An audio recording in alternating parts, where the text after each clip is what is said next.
जी सच्चाई। सर क्या शुभ नाम है आपका? रामनिवास दास। सर हम आपसे जानना चाहते हैं, समाज में एक मान्यता है कि कबीर साहिब जी का जन्म हुआ था, जबकि संत रामपाल जी महाराज बताते हैं कि कबीर साहिब जी सशरीर प्रकट हुए थे। तो इसके ऊपर आपके क्या विचार है? देखो जी, आज ये कबीर साहब जी ने स्वयं आकर अपनी महिमा स्वयं ही बताई है। और जैसे एक हिंदू धर्म में ये मान्यता बना रखी है, एक लोक वेद और दंत कथा धारणा से, कि कबीर साहब जी एक विधवा ब्राह्मणी से पैदा हुए और उनको रामानंद जी को जैसे टोकरी के अंदर मिले, ये एक बिल्कुल मिथ्या है।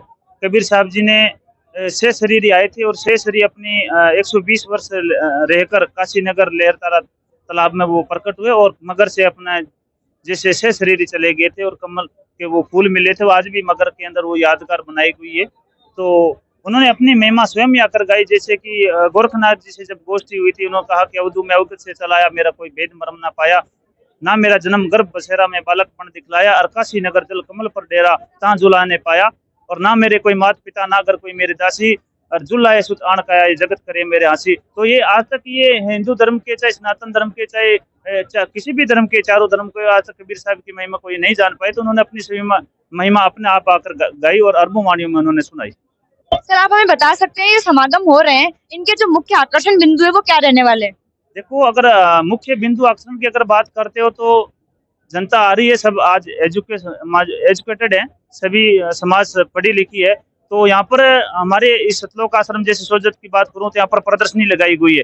उसमें सभी धर्मों के, सभी पंथों के, सभी महंतों के, जितने भी मंडलेश्वर महापीठाधीश्वर जितने भी हुए, उनके अपने लिखित शास्त्रों की जानकारी आज यहाँ पर स्वयं कबीर संत रामपाल जी महाराज ने उनके जो गूढ़ रहस्य थे वो निकाल जनता के सामने पेश कर दिए हैं। और आप देख सकते हैं कि प्रदर्शनी में सभी धर्मों के शास्त्र यहाँ पर मौजूद हैं। और ये मुख्य एक आध्यात्मिक केंद्र के तौर पर देखा जाए तो ये पूरे भारतवर्ष का एक बिंदु है।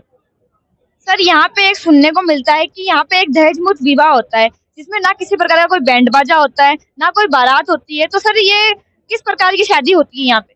देखो जी, ये जो शादी हो रही है बिल्कुल ही एक सादगी पूर्ण से, इसको हमारे संत भाषा में रमैनी बोलते हैं, बिल्कुल शांतिपूर्ण से हो रही है, जिसमें किसी भी प्रकार का कोई आडंबर नहीं है, किसी भी प्रकार का कोई दिखावा नहीं है, न इसमें कोई ढोल बैंड बाजे, कोई हल्दी रस्म, कोई किसी भी मेहंदी रस्म, किसी प्रकार का कोई दिखावा नहीं है। और बिल्कुल एक शांतिपूर्ण से 17 मिनट के अंदर ये जो सरमैनी जो शादी हो रही है, बिल्कुल 17 मिनट में, चाहे यहाँ पर जैसे आज भी लमसम कम से कम 50 जोड़े जैसे हुए हैं, तो 12 आश्रमों में कम से कम 250-300 जोड़े हर समागम में, जैसे महीने में 6 बार हमारा समागम होता है, तो 2 महीने में कम से कम 250-300 शादियां हमारे सतगुरुदेव जी बिना किसी आडंबर के साथ में, बिना खर्च किए हुए शांतिपूर्वक से शादियां कर रहे हैं, और जिससे एक आम जनता सुखी हो रही है।